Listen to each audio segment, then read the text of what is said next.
I just finished editing last week's weekly vlog and I loaded it today. So today is Saturday, May 3rd. Honestly, not a whole lot has changed. It was a really long week work-wise. I have a whole bunch of crap in my garage that I have to get rid of. There's some equipment here that needs to go to a customer's house, and then I've got some stuff to get rid of. We ended up not moving Jessica's uncle this weekend like we were supposed to, so that got pushed to next weekend, which meant that I had the weekend free to get some stuff done, which was nice. What I decided to work on today, I did 2 mile deep videos, one on washing and one on wheels. Those will get edited tonight, and hopefully they'll definitely come out this week. I just don't know what day. Maybe one tomorrow, Sunday, and then one like midweek or something along those lines. I just changed out the air filter. This was pretty rough, honestly. So that's the air filter I pulled out of it. I doubt that was changed. I was going to do spark plugs, but I pulled one of the plugs out and they look really good. So I decided not to. They're not in the easiest place to get to, honestly. They're kind of buried. So I pulled out, actually I pulled out the hardest one. And it was, it looked really good. It looked relatively new. So I'm guessing that it was done right before the car was sold to me. So I have a set here of Bosch plugs that I'll hang on to until I'm ready to do them again. They're compatible with any M276 engine. I don't know, there's just so much stuff going on. There's so much crap in here. I ran my, well, I didn't run my water tank. Eric ran my water tank empty last week. We ended up doing his car, and I didn't talk about that. I haven't done a video since then, actually. So he got it's a 22 or 23 Civic Si. Its creation date was 7 of 22. I can't remember what year it actually is. It only has like 17 or 18,000 miles, but the body was pretty beat on it, honestly. There's a lot of oxidation. There was a lot of spots on the roof, the deck lid, and the hood that weren't really able to be corrected. When testing the paint with my paint depth gauge, I got 60s. I think I saw 50 at one point. Like, there just isn't a lot of clear coat there to deal with. I did a very light 2-step, did Visor with a orange Visor pad, and then I did Gold Standard with a waffle pad. And that actually came out pretty good, did a good job. You know, we saw probably 75–80% cleanup. My guess is that the car, you know, just not really knowing, right? Because this is a second owner car. It was probably a lease or a brand new car that was driven for 2 years and then returned to the dealership when it was done. He bought it as a CPO from the dealership. My guess is that it was owned by a girl who had long fingernails. All of the door cups all the way around the car had really deep scratches on the inside of them that were mostly white, and when you cleaned them, the white kind of came out, and but the scratches were still there. It didn't look like it was a ring, because normally when you have a ring, the scratches will be up high here, because that's where your hand kind of naturally hits, but they're more down in this area here, which to me indicates that you know, it's somebody with long fingernails. And it was all 4 of the doors. So I'm guessing it was a girl, and I'm guessing that she, you know, probably had her friends regularly. It's a 4-door car, you know, that kind of thing. I don't know, I have no idea. I'm guessing that the car was, that maybe they had a subscription to a car wash. We have a lot of car washes around here that do that, where you can sign up and you can go as many times as you want to. You can literally take your car every single day of the car wash if you want to. We have Quickie and Splash and Dash, I think are the 2. They're like chains. Quickie just became Sunny Day, but anyway. And I'm guessing that it was a situation where maybe she parked the car under a tree, or had to park the car under a tree on a regular basis, and maybe had like berries or something like that drop, because there were a couple places where there was etching in the paints. And then I think that she regularly went to the car wash with it, because there were a lot of scratches and swirls on the body, on the side, and up and over the top. But the one place where there weren't a lot of scratches and swirls were right in here, where the license plate holder is, and you know, it's indented kind of like this is, right? So typically that would indicate to me that the scratches were generated at a car wash, and that they went pretty often, because there just wasn't a ton of paint left. Now, Hondas do have pretty thin paint from the factory. My Passport had really thin paint as well, but it was really rough, honestly. The wheels came out nice. The car came out nice. We did a ceramic coating using Mohs Evo. which is a Gyeon product. And I'd never done Mohs Evo before. I have about a half a bottle left, so I will do it on camera and I will show it to you guys. But it's right here. It comes in a nice kit. It comes with a nice applicator. It's got a stench to it, but it went on very easily. It leveled very easily and it wiped off very cleanly. I was overall very pleased with the product. So we'll talk about that a little bit more directly. I did receive that for free. Carzilla sent it to me. Chris from Carzilla sent it to me when I signed up for affiliation with them, just as a trial to try out. So I have a lot of Gyeon products that I've purchased over the years, and then I have a couple Gyeon products that I've received for free, and I'm not gonna hide that or lie about it. But truthfully, I don't have to give a positive review of anything. But in general, I think Gyeon's products have worked very well, the ones that I have tested, and I will do more in the future. I got another Detail Factory curveball brush. I was, like I said, working through Mile Deep. I was at a chemical store in Bakersfield yesterday, and I picked up some Shine Supply products. They had a whole rack of Shine Supply, so I grabbed a handful of things that I hadn't tested out from them yet. So eventually in the future, we'll get to them as well. I pulled the front under tray, like this part, off of the front of the car. So it's right here, and I have it painted black. I think that it actually came out pretty good. I just need to wait for it to kind of, it's dry, but it's not dry, right? So I need to wait for it to dry so that I can then put it under the car. There's a lot of like metal clips and plastic clips and stuff. So you just kind of I drop the under tray. So the under tray in this is in 3 pieces. So I remove the front piece and you have to drop the middle piece to do that. And then you can kind of unsnap it.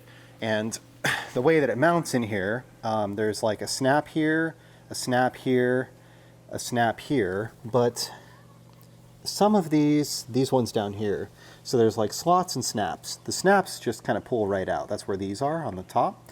The ones on the bottom actually have a pin that goes through them, one of these plastic clips.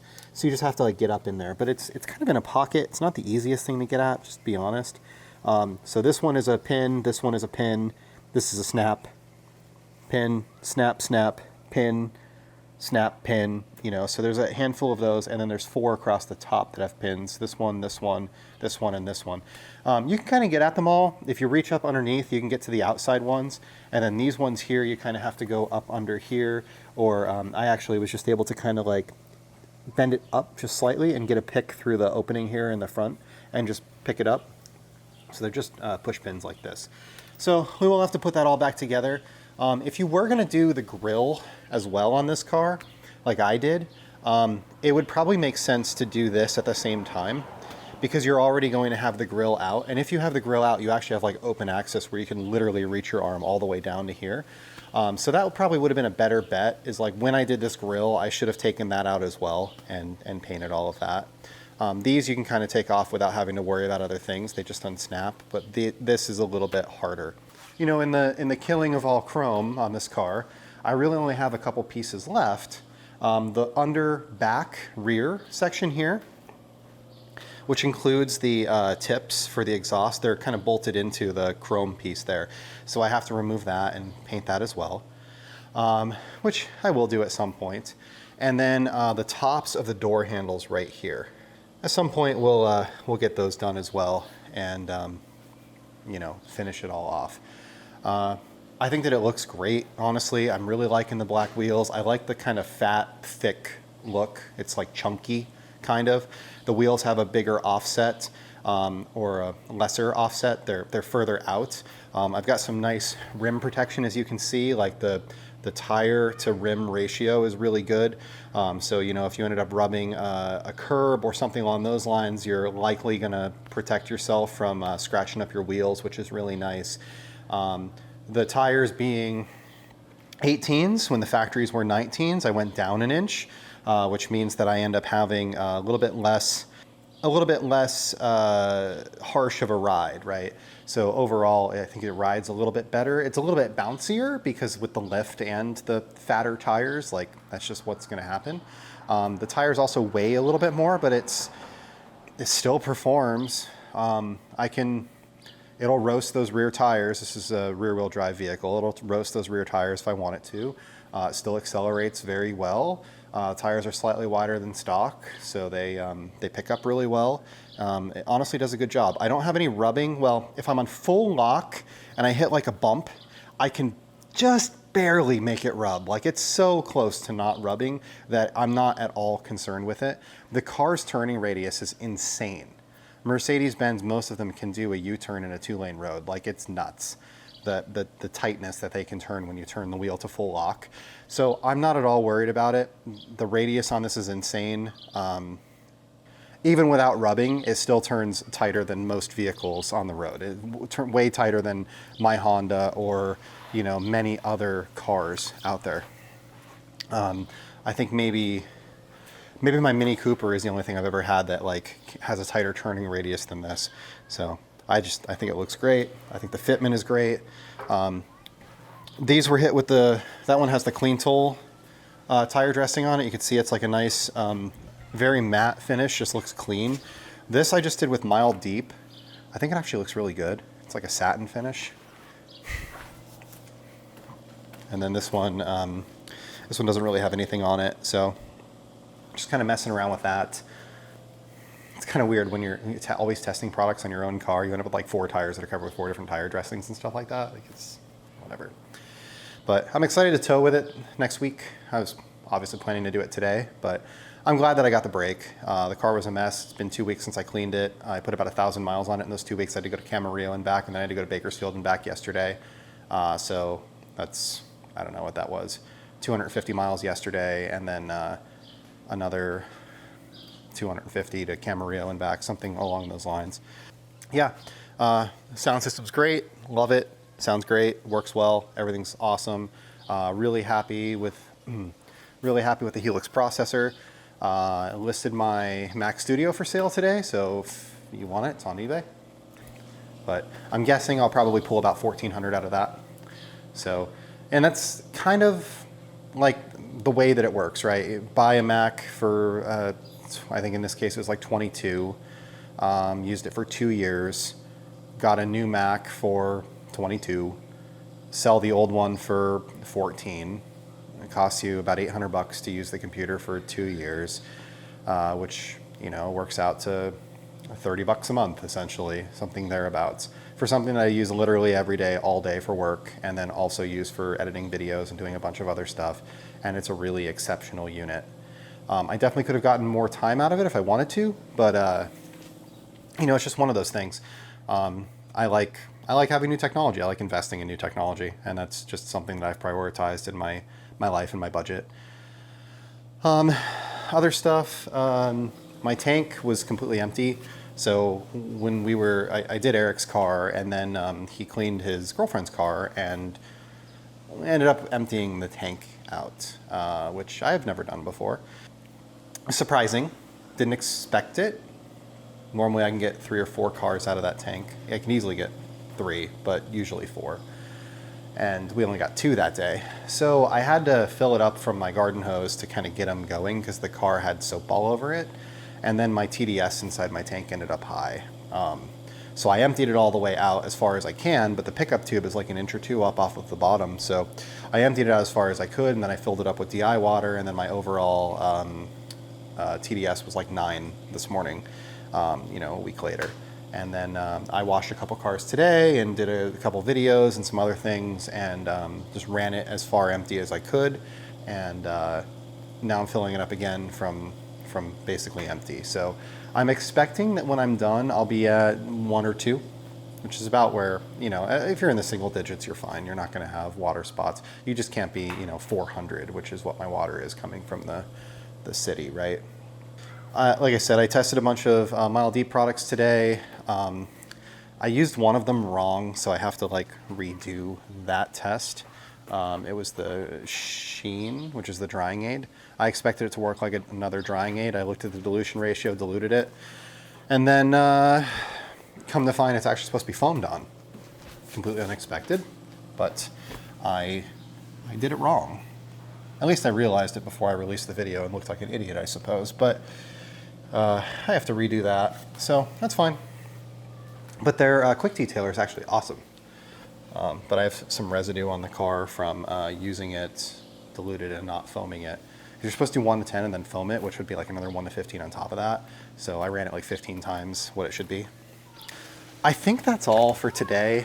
Like I said, I'm just working on a bunch of stuff. The garage is a mess and it's driving me nuts. So I'm kind of going through some of these electronics and I got to take some stuff to the dump. I've already taken 3 loads this week. I took a bunch of drain oil and stuff over to the recycling center earlier today. And when I say the dump, like we have a recycling center that takes e-waste. So I'm not just like throwing it in a landfill somewhere for those of you that care. So tomorrow my goal is I want to get these wheels cleaned up. I did 2 of them on camera, well, I did them off camera actually. I did 2 of them already, just to like get them in the shed and get them off to the side. I'm gonna do 2 more, and then we're gonna coat them with, I did diamond wheel, which is what I used on the car here behind me. I still have half a bottle left. So we're gonna use that to test maybe, I don't know, Yum and something else. Maybe the Mile Deep. We can do the 2 of them as like a head-to-head. I don't know. I tested the Mile Deep stuff today and it worked really well. But I think maybe Yum, maybe something else. Not sure what. Maybe a Nova car. I'd ask you for feedback, but it'll be done before you see this video. Pad washers have shipped. They're pad washer guards. The next 25 have shipped. I have sold all of them, or pre-sold all of them. I mean, assuming that everybody pays. I haven't sent invoices yet. I don't do it until they arrive. But I would expect that they're going to be here probably Tuesday or Wednesday of next week, which means that people will start getting invoices again. I do have a bunch of boxes. I have stainless screws. I have all of the stuff that I should need to move that inventory pretty quickly. Maybe besides the time, but I'll find that. And then, yeah, I think we'll get that done pretty quickly, get those all paid, and then I'll probably order some more because these are all sold. And people are still emailing me here and there wanting them. I'll probably order another 25. I'm expecting I'll end up sitting on those for a while. So that might be, I don't know if it'll be the last or not. Like if there's a demand, I'll continue ordering them. But if I'm not ordering quantity of 25 or more, then I can't do the price that I've been doing. And then I think, we're going to have people that say like, well, it's not worth that much. I've been selling them for $32 shipped. And the washers themselves cost me 13 bucks. The box is like $3.